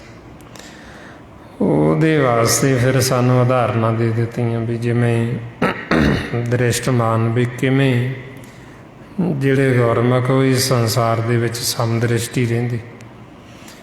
ਸਮਦ੍ਰਿਸ਼ਟ ਕਹਿੰਦੇ ਵੀ ਅੱਧਾ ਧਿਆਨ ਇੱਧਰ ਕਰਮ ਵੱਲ ਅਤੇ ਅੱਧਾ ਪਰਮਾਤਮਾ ਵੱਲ, ਵੀ ਇਹਨੂੰ ਕਹਿੰਦੇ ਸਮਦ੍ਰਿਸ਼ਟੀ। ਵੀ ਇੱਕ ਚਿੱਤ ਨਹੀਂ ਇੱਧਰ ਹੁੰਦੇ, ਵੀ ਸਾਰਾ ਧਿਆਨ ਇੱਧਰ ਸੰਸਾਰ 'ਚ ਹੀ ਨਹੀਂ ਲਾ ਦਿੰਦੇ। ਜਿਵੇਂ ਫਿਰ ਉਹਦੇ ਵਾਸਤੇ ਭਗਤ ਨਾਮਦੇਵ ਜੀ ਨੇ ਉਦਾਹਰਨਾਂ ਦਿੱਤੀ ਵੀ ਜਿਵੇਂ ਬੱਚੇ ਗੁੱਡੀ ਚੜ੍ਹਾਉਂਦੇ ਪਤੰਗ, ਉਹ ਜਦੋਂ ਪਤੰਗ ਚੜ੍ਹਾਉਂਦੇ ਉਹ ਨਾਲ ਇੱਕ ਦੂਸਰੇ ਦੇ ਨਾਲ ਗੱਲ ਵੀ ਕਰੀ ਜਾਂਦੇ ਅਤੇ ਉਹਨਾਂ ਦਾ ਧਿਆਨ ਉੱਧਰ ਪਤੰਗ ਵੱਲ ਵੀ ਹੁੰਦਾ, ਡੋਰ ਵੱਲ। ਮਾਰੇ ਕਹਿੰਦੇ ਆਈਲੇ ਕਾਗਜ਼, ਵੀ ਉਹ ਕਾਗਜ਼ ਲਿਆ ਕੇ ਉਹ ਗੁੱਡੀ ਬਣਾਉਂਦੇ। ਆਈਲੇ ਕਾਗਜ਼ ਕਾਟੀਲੇ ਗੁੱਡੀ, ਆਕਾਸ਼ ਮਧੇ ਪਰਮਾਈ ਅਲੀ, ਪਾਂਚ ਜਨਾ ਸਿਉ ਬਾਤ ਬਤੂਆ, ਚੀਤ ਸਡੋਰੀ ਰਾਖੀ ਅਲੀ। ਵੀ ਉਹ ਨਾਲੇ ਤਾਂ ਪਤੰਗ ਚੜ੍ਹਾਈ ਜਾਂਦੇ, ਨਾਲੇ ਗੱਲਾਂ ਮਾਰੀ ਜਾਂਦੇ, ਨਾਲੇ ਉਹ ਡੋਰ ਵੱਲ ਧਿਆਨ ਰੱਖਦੇ। ਆਕਾਸ਼ ਦੇ ਵਿੱਚ ਗੁੱਡੀ ਚੜ੍ਹਦੀ। ਇਹ ਉਦਾਹਰਨ ਦਿੰਦੇ ਵੀ ਜਿਵੇਂ ਪੁਰਾਣੇ ਸਮਿਆਂ ਦੇ ਵਿੱਚ ਖੂਹ ਹੁੰਦੇ ਸੀ, ਬੀਬੀਆਂ ਆਉਂਦੀਆਂ ਉਸੇ ਘੜੇ ਲੈ ਕੇ ਅਤੇ ਉਹ ਪਾਣੀ ਭਰਦੀਆਂ। ਜਦੋਂ ਪਾਣੀ ਦਾ ਘੜਾ ਭਰ ਲੈਂਦੀਆਂ, ਉਹ ਘੜੇ ਨੂੰ ਸਿਰ 'ਤੇ ਰੱਖ ਲੈਂਦੀ, ਨਾਲੇ ਤਾਂ ਉਹ ਤੁਰੀਆਂ ਜਾਂਦੀਆਂ, ਇੱਕ ਦੂਸਰੇ ਨਾਲ ਗੱਲਬਾਤ ਕਰਦੀ ਜਾਂਦੀਆਂ, ਨਾਲੇ ਉਹਨਾਂ ਦਾ ਧਿਆਨ ਜਿਹੜਾ ਉਹ ਘੜੇ ਵੱਲ ਹੁੰਦਾ, ਉਹ ਹੱਥ ਵੀ ਛੱਡ ਦਿੰਦੀ। ਵੀ ਉਹਨਾਂ ਦਾ ਧਿਆਨ ਜਿਹੜਾ ਉਹ ਨਾਲੇ ਗੱਲਾਂ ਕੀਤੀ ਜਾਂਦੀਆਂ, ਨਾਲੇ ਉਹ ਧਿਆਨ ਉੱਪਰ ਘੜੇ ਵੱਲ, ਵੀ ਡਿੱਗ ਨਾ ਪਵੇ। ਮਹਾਰਾਜ ਜੀ ਫਿਰ ਇਹ ਆਪਾਂ ਨੂੰ ਉਦਾਹਰਨ ਦਿੰਦੇ ਵੀ ਇਸ ਤਰ੍ਹਾਂ ਗੁਰਮੁਖ ਵੀ ਨਾਲ ਉਹ ਜੇ ਕਰਮ ਵੀ ਕਰਦੇ, ਉਹ ਧਿਆਨ ਪਰਮਾਤਮਾ ਵੱਲ ਰੱਖਦੇ। ਮਹਾਰਾਜ ਕਹਿੰਦੇ ਵੀ ਉਹ ਗਾਗਰ ਜਿਹੜੀ ਉਹ ਫਿਰ ਭਰਦੀਆਂ, ਉਹ ਗਾਗਰ ਨੂੰ ਸਿਰ 'ਤੇ ਰੱਖ ਕੇ ਨਾਲੇ ਤਾਂ ਉਹ ਆਪਸ ਵਿੱਚ ਵਿਚਾਰ ਕਰਦੀਆਂ, ਹਾਸਾ ਮਖੌਲ ਕਰਦੀਆਂ, ਨਾਲੇ ਉਹ ਧਿਆਨ ਉੱਧਰ ਰੱਖਦੀ। ਆਈਲੇ ਗਾਗਰ ਭਰਾਈਲੇ, ਵੀ ਉਹ ਗਾਗਰ ਆ ਕੇ ਭਰਦੀਆਂ ਅਤੇ ਨਾਲੇ ਵਿਚਾਰ ਕੀਤੀ ਜਾਂਦੀ, ਨਾਲੇ ਉਹ ਤੁਰੀਆਂ ਜਾਂਦੀਆਂ, ਨਾਲੇ ਧਿਆਨ ਉੱਧਰ। ਫਿਰ ਉਦਾਹਰਨ ਦਿੰਦੇ ਵੀ ਜਿਵੇਂ ਇੱਕ ਬੱਚਾ ਛੋਟਾ ਹੁੰਦਾ ਅਤੇ ਮਾਂ ਉਹਨੂੰ ਕੀ ਕਰਦੀ, ਵੀ ਉਹਨੂੰ ਝੂਲੇ 'ਚ ਪਾ ਦਿੰਦੀ, ਪੰਘੂੜੇ ਦੇ ਵਿੱਚ, ਨਾਲੇ ਤਾਂ ਉਹ ਅੰਦਰ ਬਾਹਰ ਕੰਮ ਕਰਦੀ ਰਹਿੰਦੀ, ਨਾਲੇ ਉਹ ਧਿਆਨ ਬੱਚੇ 'ਚ ਰੱਖਦੀ ਵੀ ਉਹ ਡਿੱਗ ਨਾ ਪਵੇ, ਜਾਂ ਉਹ ਨਾਲ ਨਾਲ ਅੱਧਾ ਧਿਆਨ ਉਹਦਾ ਕੰਮ ਵੱਲ, ਨਾਲ ਬੱਚੇ ਵੱਲ ਵੀ। ਇਸੇ ਤਰ੍ਹਾਂ ਹੀ ਗੁਰਮੁਖ ਫਿਰ ਨਾਲ ਨਾਲ ਸੰਸਾਰ 'ਚ ਜੇ ਕਰਮ ਕਰਦੇ, ਨਾਲ ਨਾਲ ਧਿਆਨ ਮਾਲਕ 'ਚ ਰੱਖਦੇ। ਇਹਨੂੰ ਸਮਦ੍ਰਿਸ਼ਟੀ ਕਹਿੰਦੀ। ਹੁਣ ਮਹਾਰਾਜ ਫਿਰ ਇਸ ਲਈ ਸਮਝਾਉਂਦੇ ਵੀ ਉਹਨਾਂ ਦੇ ਕੀਤੇ ਹੋਏ ਕਰਮ ਵੀ ਸਫਲ, ਕਿਉਂਕਿ ਉਹ ਗੁਰਮੁਖ ਨਾਲ ਨਾਲ ਮਾਲਕ ਦਾ ਸਿਮਰਨ ਕਰਦੇ, ਨਾਲ ਨਾਲ ਕਿਰਤ ਕਰਦੇ। ਉਹਨਾਂ ਦੇ ਫਿਰ ਕਿਸੇ ਕਰਮ ਦੇ ਵਿੱਚ ਕੋਈ ਵਿਘਨ ਨਹੀਂ ਪੈਂਦਾ, ਕੋਈ ਰੁਕਾਵਟ ਨਹੀਂ ਪੈਂਦੀ। ਉਹਨਾਂ ਦਾ ਇੱਧਰ ਵੀ ਸਹਿ ਸੁਭਾਅ ਚੱਲਦਾ ਜਾਂਦਾ, ਅਤੇ ਜਦੋਂ ਇੱਧਰੋਂ ਜਾਂਦੇ ਦਰਗਾਹ ਦੇ ਵਿੱਚ ਵੀ ਉਹਨਾਂ ਦਾ ਮੁੱਖ ਉਜਲ, ਉੱਥੇ ਵੀ ਉਹਨਾਂ ਨੂੰ ਸਤਿਕਾਰ। ਮਾਰੇ ਫਰਮਾਉਂਦੇ, ਜਿਨ ਜਿਨ ਨਾਮ ਤੇ ਆਇਆ ਤਿੰਨ ਕੀ ਕਾਜ ਸਰੇ, ਹਰ ਗੁਰ ਪੂਰਾ ਰਾਧਿਆ ਦਰਗਾਹ ਸੱਚ ਖਰੇ। ਵੀ ਉਹਨਾਂ ਨੂੰ ਦਰਗਾਹ 'ਚ ਵੀ ਮਾਣ ਅਤੇ ਇੱਧਰ ਵੀ ਸਹਿ ਸੁਭਾਅ ਚੱਲਦੇ ਜਾਂਦੇ ਕਰਮ। ਹੁਣ ਤਾਂ ਫਿਰ ਮਹਾਰਾਜ ਸਮਝਾਉਂਦੇ ਸਾਨੂੰ ਵੀ ਜਿਨ੍ਹਾਂ ਨੂੰ ਪੂਰੀ ਜੁਗਤੀ ਆ ਗਈ, ਇਸ ਸੰਸਾਰ ਦੇ ਵਿੱਚ ਰਹਿਣ ਦੀ, ਉਹ ਫਿਰ ਸੰਸਾਰ ਦੇ ਵਿੱਚ ਰਹਿੰਦੇ ਹੋਈ, ਪਰਿਵਾਰ ਦੇ ਵਿੱਚ ਰਹਿੰਦੀ ਹੋਈ, ਨਾਲੇ ਖਾਂਦੇ ਪਹਿਨਦੇ ਹੱਸਦੇ ਖੇਡਦੇ ਉਹ ਵਿੱਚ ਹੀ ਮੁਕਤ ਰਹਿੰਦੀ। ਮਾਰੇ ਫਰਮਾਉਂਦੇ ਨਾਨਕ ਸਤਿਗੁਰ ਭੇਟੀਆਂ, ਪੂਰੀ ਹੋਵੇ ਜਗਤ ਹੱਸੰਦਿਆਂ ਖਿਲਾਉਂਦਿਆਂ ਪਹਿਨੰਦਿਆਂ ਖਵਾਉਂਦਿਆਂ, ਵਿੱਚੇ ਹੋਵੇ ਮੁਕਤ। ਵੀ ਉਹ ਵਿੱਚ ਹੀ ਮੁਕਤ ਰਹਿੰਦੇ, ਸੰਸਾਰ 'ਚ ਰਹਿੰਦੇ ਹੀ ਉਹ ਮੁਕਤ ਨੇ, ਕਿ ਉਹ ਇਹ ਤੋਂ ਉੱਪਰ ਉੱਠੇ ਰਹਿੰਦੇ। ਜਿਵੇਂ ਫਿਰ ਉਦਾਹਰਨ ਦਿੱਤੀ ਵੀ ਜੀ ਕਮਲ ਦਾ ਫੁੱਲ ਹੈ, ਉਹਦੀ ਜੜ ਬੇਸ਼ੱਕ ਚਿੱਕੜ 'ਚ, ਉਹ ਆਪ ਚਿੱਕੜ ਤੋਂ ਉੱਪਰ ਉੱਠੇ ਰਹਿੰਦੇ। ਇਸੇ ਤਰ੍ਹਾਂ ਹੀ ਵੀ ਜਿਵੇਂ ਮਰਗਾਬੀ ਹੈ, ਉਹ ਪਾਣੀ 'ਚ ਜਾਂਦੀ, ਆਪਦੀ ਪੇਟ ਪੂਰਤੀ ਵਾਸਤੇ ਖੁਰਾਕ ਲੈਂਦੀ, ਅਤੇ ਜਦੋਂ ਉੱਡਦੀ ਉਹ ਇੱਕ ਪਾਣੀ ਦੀ ਬੂੰਦ ਤੱਕ ਨਹੀਂ ਨਾਲ ਲੈ ਕੇ ਜਾਂਦੀ। ਉਹ ਆਪਦੇ ਖੰਭਾਂ ਨੂੰ ਇੰਨਾ ਸੰਕੋਚ ਕੇ ਰੱਖਦੀ ਵੀ ਭਿੱਜਣ ਨਹੀਂ ਦਿੰਦੀ, ਗਿੱਲੇ ਨਹੀਂ ਹੋਣ ਦਿੰਦੀ। ਹੁਣ ਇਸੇ ਤਰ੍ਹਾਂ ਹੀ ਗੁਰਮੁਖੀ ਸੰਸਾਰ ਦੇ ਵਿੱਚ ਸਮਦ੍ਰਿਸ਼ਟੀ ਵਿਚਰਦੀ, ਵੀ ਨਾਲ ਨਾਲ ਉਹ ਕਿਰਤ ਕਰੀ ਜਾਂਦੇ, ਕਰਮ ਕਰਦੇ, ਸੰਸਾਰ ਦੇ ਕਾਰ ਵਿਹਾਰ ਕਰਦੇ, ਅਤੇ ਪਰ ਇਹਦੇ ਵਿੱਚ ਭਿੱਜਦੇ ਨਹੀਂ, ਇੰਨਾ ਨਹੀਂ ਖੁੱਬਦੇ ਵੀ ਇੱਥੋਂ ਵਾਪਸ ਜਾ ਹੀ ਨਾ ਸਕਣ। ਮਹਾਰਾਜ ਇਸ ਲਈ ਫਰਮਾਉਂਦੇ ਜੈਸੇ ਜਲ ਮੇ ਕਮਲ ਨਿਰਾਲਮ ਮੁਰਗਾਈ ਨੈਸਾਨੀ, ਸ਼ਬਦ ਸੁਰਤ ਭਵ ਸਾਗਰ ਤਰੀਏ ਨਾਨਕ ਨਾਮ ਬਖਾਣ। ਵੀ ਇਸ ਤਰ੍ਹਾਂ ਗੁਰਮੁਖ ਫਿਰ ਸੰਸਾਰ ਦੇ ਵਿੱਚ ਵਿਚਰਦੇ, ਦਿਸਦੇ ਆਪਣੇ ਵਾਂਗੂ ਹੀ ਨੇ, ਪਰਿਵਾਰ ਹੁੰਦੇ ਉਹਨਾਂ ਦੇ, ਗ੍ਰਸਤੀ ਹੁੰਦੇ, ਸਾਰੇ ਕਾਰ ਵਿਹਾਰ ਕਰਦੇ, ਪਰ ਉਹਨਾਂ ਨੂੰ ਜੁਗਤੀ ਆ ਗਈ, ਉਹਨਾਂ ਨੂੰ ਤਰੀਕਾ ਆ ਗਿਆ ਵੀ ਕਿਵੇਂ ਇਸ ਸੰਸਾਰ 'ਚ ਵਿਚਰਨਾ, ਕਿਵੇਂ ਉਹਦੇ ਉੱਪਰ ਉੱਠ ਕੇ ਰਹਿਣਾ। ਹੁਣ ਇਹੋ ਆਪਾਂ ਨੂੰ ਜੀਵਨ ਦੀ ਜਾਚ ਸਤਿਗੁਰੂ ਸਿਖਾਉਂਦੇ ਵੀ ਅਸੀਂ ਉੱਪਰ ਫੇਰ ਹੀ ਉੱਠ ਸਕਦੇ ਜੇ ਹੁਣ ਅਸੀਂ ਗੁਰੂ ਦੀ ਮੱਤ ਲਵਾਂਗੇ, ਨਹੀਂ ਤਾਂ ਸਾਡਾ ਮਨ ਇੱਧਰ ਚਿੱਕੜ ਦੇ ਵਿੱਚ ਖੁੱਭ ਜਾਂਦਾ। ਇੱਧਰ ਜਿਹੜਾ ਸੰਸਾਰ 'ਚ ਮੋਹ ਦਾ ਚਿੱਕੜ, ਜਿਹਦੇ ਵਿੱਚ ਅਸੀਂ ਇੰਨੇ ਜ਼ਿਆਦਾ ਖੁੱਭ ਜਾਂਦੇ ਹਾਂ ਵੀ ਅਸੀਂ ਇੱਥੋਂ ਨਿਕਲ ਨਹੀਂ ਸਕਦੇ। ਜਿਵੇਂ ਮਹਾਰਾਜ ਕਹਿੰਦੇ ਵੀ ਅਸੀਂ ਦੇਖਿਆ ਵੀ ਜਿਉਂ ਹੀ ਮਨ ਇੱਧਰ ਆਇਆ ਸੰਸਾਰ 'ਚ, ਵੀ ਇਹਨੇ ਇੱਕ ਹੀ ਕਦਮ ਪੁੱਟਿਆ ਨਹੀਂ ਅਤੇ ਚਿੱਕੜ ਦੇ ਵਿੱਚ ਖੁੱਭ ਗਿਆ ਅਤੇ ਵਿੱਚ ਹੀ ਧਸਣ ਲੱਗੀ। ਪੰਕਜ ਮੋਹ ਪਗ ਨਹੀਂ ਚਾਲੇ, ਹਮ ਦੇਖਾ ਤਹਿ ਡੂਬੀ ਜਲੇ। ਵੀ ਉਹਨਾਂ ਗੁਰਮੁਖਾਂ ਨੇ ਦੇਖਿਆ ਵੀ ਇੱਧਰ ਜਿਹੜਾ ਇਹ ਮੋਹ ਦਾ ਚਿੱਕੜ ਹੈ, ਤਿੱਤ ਸਰਵੜੇ ਭਲੀਏ ਨਿਵਾਸਾ, ਪਾਣੀ ਪਾਵਕ ਤਿੰਨਕੀ। ਪੰਕਜ ਮੋਹ ਪਗ ਨਹੀਂ ਚਾਲੇ, ਹਮ ਦੇਖਾ ਤਹਿ ਡੂਬੀ ਜਲੇ। ਵੀ ਹਜੇ ਨੇ ਪੈਰ ਪੁੱਟੇ ਉਹ ਚਿੱਕੜ ਦੇ ਵਿੱਚ ਜਾ ਵੜੇ। ਉਹ ਚਿੱਕੜ ਐਸਾ ਹੁਣ ਉਹਦੇ ਵਿੱਚ ਧੱਸਦਾ ਹੀ ਜਾਂਦਾ, ਖੁੱਭਦਾ ਹੀ ਜਾਂਦਾ ਵਿੱਚ, ਆਪਦੇ ਆਪੇ ਤੋਂ ਨਿਕਲ ਨਹੀਂ ਸਕਦਾ। ਹੁਣ ਮਹਾਰਾਜ ਕਹਿੰਦੇ ਵੀ ਜਿਹੜੇ ਗੁਰਮੁਖ ਉਹ ਫਿਰ ਇਹ ਚਿੱਕੜ ਤੋਂ ਉੱਪਰ ਉੱਠੇ ਰਹਿੰਦੇ। ਜਿਵੇਂ ਆਪਾਂ ਨੂੰ ਗੁਰੂ ਨਾਨਕ ਪਾਤਸ਼ਾਹ ਸਮਝਾਉਂਦੇ ਵੀ ਇੱਕ ਜਿਵੇਂ ਕਮਲ ਦਾ ਫੁੱਲ ਹੁੰਦਾ, ਹੁਣ ਜਿਹੜਾ ਭੌਰਾ ਉਹ ਦੂਰੋਂ ਆਉਂਦਾ, ਉਹਦੇ 'ਤੇ ਉਹਦੀ ਖੁਸ਼ਬੂ ਦਾ ਆਨੰਦ ਮਾਣਦਾ, ਸੁੱਖ ਲੈਂਦਾ। ਹੁਣ ਇੱਕ ਡੱਡੂ ਹੈ, ਉਹਦੀਆਂ ਜੜ੍ਹਾਂ 'ਚ ਰਹਿੰਦਾ ਚਿੱਕੜ ਦੇ ਵਿੱਚ। ਹੁਣ ਉਹ ਜਿਹੜਾ ਭੌਰਾ ਉਹ ਡੱਡੂ ਨੂੰ ਪੁੱਛਦਾ ਵੀ ਤੂੰ ਇਹਦਾ ਆਨੰਦ ਮਾਣਿਆ, ਕਿਤੇ ਖੁਸ਼ਬੂ ਦਾ ਤੂੰ ਸੁੱਖ ਲਿਆ, ਆਨੰਦ ਲਿਆ? ਹੁਣ ਉਹ ਕਹਿੰਦਾ ਵੀ ਮੈਨੂੰ ਤਾਂ ਇਹਦੇ ਬਾਰੇ ਪਤਾ ਨਹੀਂ, ਵੀ ਮੈਂ ਤਾਂ ਜੜ੍ਹਾਂ 'ਚ ਚਿੱਕੜ 'ਚ ਰਹਿਣਾ, ਅਤੇ ਉੱਥੇ ਜਿਹੜਾ ਜਾਲਾ ਲੱਗਦਾ ਉਹ ਖਾਈ ਜਾਂਦਾ ਅਤੇ ਗੜੈਂ ਗੜੈਂ ਕਰੀ ਜਾਂਦਾ। ਹੁਣ ਉਹੀਓ ਅਵਸਥਾ ਸਤਿਗੁਰੂ ਮਨ ਦੀ ਦੱਸਦੇ ਵੀ ਜਦੋਂ ਇਹ ਚਿੱਕੜ 'ਚ ਖੁੱਭ ਜਾਂਦਾ ਉਦੋਂ ਇਹਨੂੰ ਮਨਮੁਖ ਕਹਿੰਦੇ। ਸਾਡੇ ਅੰਦਰ ਜਿਹੜਾ ਨਾਮ ਹੈ, ਫਿਰ ਜਿਹੜਾ ਚਿੱਕੜ 'ਚ ਖੁੱਭ ਗਿਆ ਉਹ ਨਾਮ ਦਾ ਆਨੰਦ ਨਹੀਂ ਲੈ ਸਕਦਾ, ਉਹ ਨਾਮ ਦੀ ਖੁਸ਼ਬੂ ਨਹੀਂ ਲੈ ਸਕਦਾ। ਜਿਹੜੇ ਗੁਰਮੁਖ ਭੌਰੇ ਫਿਰ ਉਹ ਆਨੰਦ ਲੈਂਦੇ, ਉਹ ਸੁੱਖ ਲੈਂਦੇ। ਮਹਾਰਾਜ ਇਸ ਅਵਸਥਾ 'ਚ ਫਰਮਾਉਂਦੇ ਐਬ ਤਨ ਚਿੱਕੜੋ ਇਹ ਮਨ ਮੀਂਡਕੋ, ਕਮਲ ਕੀ ਸਾਰ ਨਹੀਂ ਮੂਲ ਪਾਈ।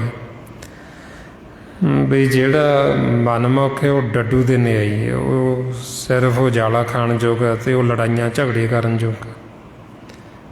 ਡੱਡੂ ਵਾਂਗੂ ਉਹਨੇ ਗੜਿਆਂ ਗੜਿਆਂ ਕਰੀ ਜਾਣਾ, ਫਿੱਕੇ ਬੋਲ ਬੋਲੀ ਜਾਣੇ, ਮਾੜਾ ਬੋਲੀ ਜਾਣਾ, ਹਉਮੈ ਹੰਕਾਰ 'ਚ ਬੋਲੀ ਜਾਣਾ। ਜੇ ਉਹਨੂੰ ਪੁੱਛੀਏ ਵੀ ਤੂੰ ਆਪਦੇ ਘਰ ਦਾ ਆਨੰਦ ਲਿਆ, ਕਦੇ ਘਰ ਦਾ ਸੁੱਖ ਮਾਣਿਆ, ਅਤੇ ਉਹਨੂੰ ਆਪਦੇ ਘਰ ਦਾ ਪਤਾ ਹੀ ਨਹੀਂ। ਉਹ ਕਦੇ ਘਰ ਗਿਆ ਹੀ ਨਹੀਂ, ਉਹਦੇ ਮਨ ਨੂੰ ਕਦੇ ਸ਼ਾਂਤੀ, ਕਦੇ ਆਨੰਦ ਆਇਆ ਹੀ ਨਹੀਂ। ਉਹ ਹੌਲੀ ਇਸ ਅਵਸਥਾ 'ਚ ਫਿਰ ਮਹਾਰਾਜ ਕਹਿੰਦੇ ਵੀ ਮਨਮੁਖ ਉਹ ਡੱਡੂ ਵਰਗਾ ਹੈ, ਅਤੇ ਜਿਹੜੇ ਗੁਰਮੁਖ ਉਹ ਫਿਰ ਸੁੱਖ ਲੈਂਦੇ, ਆਨੰਦ ਲੈਂਦੇ ਆਪਦੇ ਘਰ ਦਾ। ਇਹ ਮਨਮੁਖ ਜਿਹੜਾ ਉਹ ਫਿਰ ਸਿਰਫ ਲੜਾਈਆਂ ਝਗੜੇ ਵੈਰ ਵਿਰੋਧ ਉਹ ਕਰੀ ਜਾਂਦੇ। ਹੁਣ ਤਾਂ ਫਿਰ ਸਾਨੂੰ ਸਮਝਾਉਂਦੇ ਵੀ ਸਾਡੇ ਅੰਦਰ ਹੀ ਉਹ ਖੁਸ਼ਬੂ, ਆਨੰਦ ਅਵਸਥਾ, ਸਾਡਾ ਘਰ, ਸਹਿਜ ਘਰ। ਜੇ ਅਸੀਂ ਆਪਦੇ ਘਰ ਜਾਵਾਂਗੇ ਤਾਂ ਸੁੱਖ ਲਵਾਂਗੇ, ਆਨੰਦ ਲਵਾਂਗੇ। ਜਿਵੇਂ ਮਹਾਰਾਜ ਕਹਿੰਦੇ ਵੀ ਜੇ ਸਾਡੇ ਘਰ ਦੇ ਵਿੱਚ ਹੀ ਸਾਰਾ ਕੁਛ ਹੋਵੇ, ਪਰ ਜਿਹੜਾ ਖਰ ਹੁੰਦਾ, ਖਰ ਕਹਿੰਦੇ ਖੋਤੇ ਨੇ, ਵੀ ਜਿਹੜਾ ਮਨਮੁਖ ਹੈ ਉਹਨੂੰ ਨਹੀਂ ਪਤਾ ਵੀ ਮੇਰੇ ਅੰਦਰ ਖੁਸ਼ਬੂ ਹੈ, ਮੇਰੇ ਅੰਦਰ ਉਹ ਨਾਮ ਹੈ। ਅਤੇ ਜਿਹੜਾ ਰਸੀਆ ਖੁਸ਼ਬੂ ਦਾ, ਉਹ ਫਿਰ ਉਹਦਾ ਆਨੰਦ ਮਾਣਦਾ, ਉਹਦਾ ਸੁੱਖ ਮਾਣਦਾ। ਮਹਾਰਾਜ ਫਰਮਾਉਂਦੇ ਪਾਨਾ ਬਾੜੀ ਹੋਏ ਘਰ, ਖਰ ਸਾਰ ਨਾ ਜਾਣੀ, ਰਸੀਆ ਹੋਏ ਮੁਸ਼ਕ ਕਾ ਤਾਂ ਭੂਲ ਪਛਾਣੀ। ਵੀ ਜਿਹਦਾ ਰਸੀਆ ਹੋਵੇ, ਨਾਮ ਦਾ ਜਿਹਦਾ ਵਪਾਰੀ ਹੋਵੇ, ਫਿਰ ਤਾਂ ਉਹ ਆਪਦੇ ਘਰ ਦਾ ਸੁੱਖ, ਘਰ ਦਾ ਆਨੰਦ ਮਾਣਦਾ। ਪਰ ਜਿਹੜਾ ਖੋਤਾ, ਜਿਹੜਾ ਮਨਮੁਖ ਹੈ, ਉਹ ਰਸੀਆ ਨਹੀਂ ਹੈ, ਉਹਨੇ ਸੁੱਖ ਨਹੀਂ ਲੈਣਾ, ਉਹਨੇ ਦੁੱਖ ਹੀ ਇਕੱਠਾ ਕਰਨਾ। ਉਹਨੂੰ ਫਿਰ ਪਤਾ ਨਹੀਂ ਵੀ ਮੇਰੇ ਅੰਦਰ ਹੀ, ਘਰ ਦੇ ਵਿੱਚ ਹੀ ਸੁੱਖ ਹੈ, ਘਰ ਦੇ ਵਿੱਚ ਹੀ ਆਨੰਦ। ਫਿਰ ਇਸ ਅਵਸਥਾ 'ਚ ਹੀ ਮਹਾਰਾਜ ਕਹਿੰਦੇ ਵੀ ਉਹ ਜੀਵ ਅਸਲ ਖਰ ਨੇ, ਖੋਤੇ ਨਹੀਂ, ਵੀ ਜਿਨ੍ਹਾਂ ਦੇ ਅੰਦਰ ਗੁਣ ਕੋਈ ਨਹੀਂ ਹੈ, ਕਿਉਂਕਿ ਆਪਦੇ ਘਰ ਨਹੀਂ ਜਾਂਦੇ, ਸੁੱਖ ਨਹੀਂ ਲੈਂਦੇ, ਬਿਨਾਂ ਗੁਣਾਂ ਤੋਂ ਹੀ ਗਰਭ ਕਰੀ ਜਾਂਦੇ, ਹਉਮੈ ਹੰਕਾਰ ਕਰੀ ਜਾਂਦੇ। ਮਹਾਰਾਜ ਫਰਮਾਉਂਦੇ ਨਾਨਕ ਤੇ ਨਰ ਅਸਲ ਖਰ, ਜੋ ਬਿਨ ਗੁਣ ਗਰਭ ਕਰੰਤ। ਵੀ ਉਹ ਅਸਲ ਖੋਤੇ ਜਿਹੜੇ ਬਿਨਾਂ ਗੁਣਾਂ ਤੋਂ ਗਰਭ ਕਰਦੇ, ਹੰਕਾਰ ਕਰਦੇ, ਜਿਨ੍ਹਾਂ ਨੂੰ ਆਪਦੇ ਘਰ ਦਾ ਪਤਾ ਕੋਈ ਨਹੀਂ, ਸਿਮਰਨ ਕਰਦੇ ਕੋਈ ਨਹੀਂ, ਸਤ ਸੰਗਤ ਕਰਦੇ ਕੋਈ ਨਹੀਂ, ਘਰ ਜਾਂਦੇ ਕੋਈ ਨਹੀਂ, ਅਤੇ ਪਤਾ ਨਹੀਂ ਕਾਹਦੀ ਹਉਮੈ, ਕਾਹਦਾ ਹੰਕਾਰ ਕਰਦੇ ਫਿਰਦੇ। ਮਹਾਰਾਜ ਇਸ ਲਈ ਫਿਰ ਸਮਝਾਉਂਦੇ ਵੀ ਜਿਹਦੇ 'ਤੇ ਉਹ ਹੰਕਾਰ ਕਰਦੇ, ਸਰੀਰ ਦੇ ਉੱਤੇ, ਸੰਸਾਰ ਦੇ ਪਦਾਰਥਾਂ ਦੇ ਉੱਤੇ, ਜਿਨ੍ਹਾਂ ਨੂੰ ਕਹਿੰਦੇ ਮੇਰਾ, ਵੀ ਸਾਡਾ ਇਹ 'ਚ, ਅਤੇ ਮਹਾਰਾਜ ਕਹਿੰਦੇ ਵੀ ਤੁਹਾਨੂੰ ਲਾਜ ਨਹੀਂ ਆਉਂਦੀ, ਸ਼ਰਮ ਨਹੀਂ ਆਉਂਦੀ ਵੀ ਤੁਸੀਂ ਕਹਿੰਦੇ ਹੋ ਮੇਰਾ ਹੈ। ਜੇ ਤੁਹਾਡਾ ਹੋਵੇ ਤਾਂ ਅੰਤ ਵਾਰ ਤੁਸੀਂ ਇਹਨੂੰ ਨਾਲ ਲੈ ਜਾਓ, ਤੁਹਾਡੇ ਨਾਲ ਤਾਂ ਇੱਥੋਂ ਜਾਂਦਾ ਨਹੀਂ ਕੁਛ। ਸਤਿਗੁਰੂ ਫਰਮਾਉਂਦੇ ਲਾਜ ਨਾ ਮਰੋ, ਕਹੋ ਘਰ ਮੇਰਾ, ਅੰਤ ਕੀ ਵਾਰ ਨਾਹੀਂ ਕਿਛ ਤੇਰਾ। ਵੀ ਤੈਨੂੰ ਲਾਜ ਨਹੀਂ ਆਉਂਦੀ, ਲਾਜ ਨਾਲ ਮਰਦੇ ਕਿਉਂ ਨਹੀਂ ਕਹਿੰਦੇ ਵੀ ਸਾਡਾ, ਬਈ ਤੁਹਾਡਾ ਨਹੀਂ ਹੈ। ਜੇ ਤੁਹਾਡਾ ਹੋਵੇ ਤਾਂ ਅੰਤ ਵਾਰ ਤੁਹਾਡੇ ਨਾਲ ਜਾਵੇ, ਨਾਲ ਤਾਂ ਜਾਂਦਾ ਨਹੀਂ। ਇਸ ਵਾਸਤੇ ਫਿਰ ਸਮਝਾਉਂਦੇ ਵੀ ਉਹ ਜੀਵ ਅਸਲ ਮੂਰਖ ਨੇ, ਜਿਹੜੇ ਬਿਨਾਂ ਗੁਣਾਂ ਤੋਂ ਹੀ ਗਰਭ ਕਰਦੇ, ਹੰਕਾਰ ਕਰਦੇ। ਅਤੇ ਮਹਾਰਾਜ ਇਸ ਲਈ ਫਿਰ ਸਮਝਾਉਂਦੇ ਵੀ ਜੇ ਅਸੀਂ ਗੁਣਾਂ ਦੇ ਗਾਹਕ ਬਣਾਂਗੇ, ਜੇ ਅਸੀਂ ਆਪਦਾ ਜਿਹੜਾ ਘਰ ਹੈ ਉਹ ਘਰ ਦੀ ਪਹਿਚਾਣ ਕਰਾਂਗੇ, ਜੇ ਅਸੀਂ ਨਾਮ ਦੇ ਰਸੀਏ ਬਣਾਂਗੇ, ਫਿਰ ਅਸੀਂ ਆਪਦਾ ਘਰ ਲੱਭ ਲਾਂਗੇ ਅਤੇ ਅਸੀਂ ਉਹ ਸੁੱਖ ਲੈ ਲਾਂਗੇ, ਜਿਹੜਾ ਸੁੱਖ, ਜਿਹੜਾ ਆਨੰਦ ਸਾਡੇ ਘਰ ਦੇ ਵਿੱਚ। ਹੁਣ ਤਾਈਆਂ ਫਿਰ ਮਹਾਰਾਜ ਕਹਿੰਦੇ ਵੀ ਜੇ ਤੁਸੀਂ ਸੁੱਖ ਲੈਣਾ ਚਾਹੁੰਦੇ, ਫਿਰ ਤੁਸੀਂ ਘਰ ਆਵੋ, ਆਪਦੇ ਦੁੱਖਾਂ ਦੇ ਘਰ ਨੂੰ ਛੱਡ ਕੇ ਤੁਸੀਂ ਆਪਦੇ ਘਰ ਵਾਪਸ ਆਵੋ। ਦੁੱਖ ਪਰ ਹਰ ਸੁੱਖ ਘਰ ਲੈ ਜਾਏ। ਹੌਲੀ ਇੱਧਰੋਂ ਸਾਡਾ ਮਨ ਵਾਪਸ ਉਦੋਂ ਘਰ ਨੂੰ ਮੁੜਦਾ ਜਦੋਂ ਅਸੀਂ ਮਨ ਨੂੰ ਬਿਲਕੁਲ ਵਿਚਾਰਾਂ ਤੋਂ, ਫੁਰਨਿਆਂ ਤੋਂ ਰਹਿਤ ਕਰ ਲੈਂਦੇ। ਜਦ ਤੱਕ ਸਾਡਾ ਇੱਧਰ ਮਾਇਆ ਦੇ ਨਾਲ ਪਿਆਰ ਹੈ, ਸੰਸਾਰ ਦੇ ਨਾਲ ਅਸੀਂ ਮੋਹ ਪਾਇਆ ਹੋਇਆ, ਉਹਨਾਂ ਸਮਾਂ ਅਸੀਂ ਇੱਧਰੋਂ ਉਲਟ ਕੇ ਵਾਪਸ ਆਪਦੇ ਘਰ ਨੂੰ ਮੁੜਦੇ ਨਹੀਂ, ਕਿਉਂਕਿ ਇੱਧਰੋਂ ਉਲਟ ਕੇ ਅਸੀਂ ਮੁੜਨਾ ਵਾਪਸ। ਸੰਸਾਰ ਦਾ ਜਿਹੜਾ ਖੇਲ ਇਹ ਵਿਚਾਰਾਂ ਦੇ ਵਿੱਚ ਮਨ ਅੱਗੇ ਦੀ ਅੱਗੇ ਰੁੜਿਆ ਜਾ ਰਿਹਾ। ਜਿਵੇਂ ਕੋਈ ਚੀਜ਼ ਪਾਣੀ ਦੇ ਵਿੱਚ, ਪਾਣੀ ਚੱਲਦਾ ਹੈ, ਚੱਲਦੇ ਪਾਣੀ ਦੇ ਵਿੱਚ ਰੁੜੀ ਜਾ ਰਹੀ ਹੈ, ਜਿਉਂ ਚੱਲਦਾ ਜਾਏਗਾ ਉਹ ਗਾਂਹ ਦੀ ਗਾਂਹ ਰੁੜੀ ਜਾਏਗੀ। ਜਾ ਕੇ ਉਹਨੂੰ ਕੋਈ ਆਸਰਾ ਨਹੀਂ ਮਿਲਦਾ ਰੁਕਣ ਦਾ, ਉਹਨਾਂ ਸਮਾਂ ਰੁਕੇਗਾ ਨਹੀਂ, ਅਤੇ ਫਿਰ ਅਸੀਂ ਪਾਣੀ ਦੇ ਉਲਟ ਜਾਣਾ, ਜਿੱਧਰੋਂ ਆ ਰਹੇ ਆ ਅਸੀਂ ਉੱਧਰ ਨੂੰ ਵਾਪਸ ਜਾਣਾ। ਸੰਸਾਰ ਹੈ ਜਿਹੜਾ ਉਹ ਬਹਾ ਵਾਲੇ ਪਾਸੇ ਚੱਲਦਾ, ਮਾਇਆ ਬਹਾ ਕੇ ਲੈ ਕੇ ਜਾ ਰਹੀ ਮਨਾਂ ਨੂੰ। ਜਿਹੜਾ ਫਿਰ ਇਹ ਬਹਾ ਵਾਲਾ ਰਸਤਾ ਇਹ ਸਾਨੂੰ ਅੱਗੇ ਜਾ ਕੇ ਜੂਨਾਂ ਦੇ ਵਿੱਚ ਲੈ ਕੇ ਜਾਏਗਾ, ਅਸੀਂ ਵਾਪਸ ਜੂਨਾਂ 'ਚ ਡਿੱਗਾਂਗੇ ਗਾਂਹ ਜਾ ਕੇ। ਜੇ ਹੁਣ ਅਸੀਂ ਇੱਧਰੋਂ ਉਲਟ ਚੱਲਾਂਗੇ, ਜਿੱਥੋਂ ਆ ਰਿਹਾ, ਜਿੱਥੋਂ ਖੇਲ ਸ਼ੁਰੂ ਹੋ ਰਿਹਾ, ਜੇ ਅਸੀਂ ਇੱਧਰੋਂ ਮਾਇਆ ਦੇ ਉਲਟ ਹੋ ਕੇ ਚੱਲਾਂਗੇ, ਫਿਰ ਅਸੀਂ ਆਪਦੇ ਮੂਲ ਤੱਕ ਪਹੁੰਚ ਜਾਂਗੇ ਵੀ ਜਿੱਥੋਂ ਇਹ ਪਸਾਰਾ ਹੋ ਰਿਹਾ ਸਾਰਾ, ਜਿੱਥੋਂ ਇਹ ਚੱਲ ਰਿਹਾ ਖੇਲ। ਮਹਾਰਾਜ ਇਸ ਲਈ ਫਰਮਾਉਂਦੇ, ਆਬ ਮਨ ਉਲਟ ਸਨਾਤਨ ਹੋਊਗਾ, ਤਬ ਜਾਣੇ ਜਬ ਜੀਵਤ ਹੋਊਗਾ। ਵੀ ਹੁਣ ਸਾਡਾ ਮਨ ਇੱਧਰ ਸੰਸਾਰ ਨਾਲੋਂ ਉਲਟ ਕੇ ਫਿਰ ਇੱਧਰ ਨੂੰ ਚੱਲਿਆ, ਅਤੇ ਉਦੋਂ ਕਹਿੰਦੇ ਸਨਾਤਨ। ਵੀ ਹੁਣ ਜਿਹੜਾ ਮਨ ਸੀ ਇਹ ਸਨਾਤਨ ਹੋ ਗਿਆ। ਅਤੇ ਆਪਾਂ ਨੂੰ ਫਿਰ ਇਸ ਲਈ ਸਮਝਾਉਂਦੇ ਵੀ ਇੱਧਰੋਂ ਉਲਟਣ ਵਾਸਤੇ, ਇੱਧਰੋਂ ਵਾਪਸ ਮੁੜਨ ਵਾਸਤੇ ਫਿਰ ਇਹ ਆਪਾਂ ਸਿਮਰਨ ਕਰਦੇ ਹਾਂ ਵੀ ਤਾਂ ਕਿ ਇੱਧਰੋਂ ਸਾਡਾ ਮਨ ਜਿਹੜਾ ਇਹ ਵਿਚਾਰਾਂ ਤੋਂ ਫੁਰਨਿਆਂ ਤੋਂ ਰੁਕੇ। ਜਦੋਂ ਇਹ ਸਾਡੇ ਵਿਚਾਰ ਫੁਰਨੇ ਰੁਕਣਗੇ ਫਿਰ ਅਸੀਂ ਆਪਦੇ ਘਰ ਨੂੰ ਵਾਪਸ ਮੁੜਾਂਗੇ, ਫਿਰ ਅਸੀਂ ਆਪਦੇ ਘਰ ਜਾਵਾਂਗੇ। ਹੁਣ ਮਾਲਕ ਦਾ ਸਾਨੂੰ ਆਵਾਜ਼ਾਂ ਮਾਰ ਰਿਹਾ ਵੀ ਤੁਸੀਂ ਪਰਦੇਸ ਗਏ ਹੋ, ਤੁਸੀਂ ਘਰ ਵਾਪਸ ਆਓ। ਫਰਮਾਉਂਦੇ, ਮਨ ਪਰਦੇਸੀ ਵੇ ਪਿਆਰੇ ਆਓ ਘਰੇ। ਵੀ ਪਰਦੇਸ ਗਏ ਹੋ ਕਿਰਤ ਕਰਨ ਵਾਸਤੇ, ਤੁਸੀਂ ਘਰ ਵਾਪਸ ਹੀ ਨਹੀਂ ਮੁੜੇ। ਉਹ ਹੁਣ ਅਸੀਂ ਗਾਂਹ ਦੀ ਗਾਂਹ ਹੋਰ ਲੋਭ ਕਰੀ ਜਾਂਦੇ ਵੀ ਹੋਰ ਕਰ ਲਈਏ, ਹੋਰ ਕਰ ਲਈਏ, ਉਹ ਘਰ ਜਾਂਦੇ ਨਹੀਂ ਵਾਪਸ।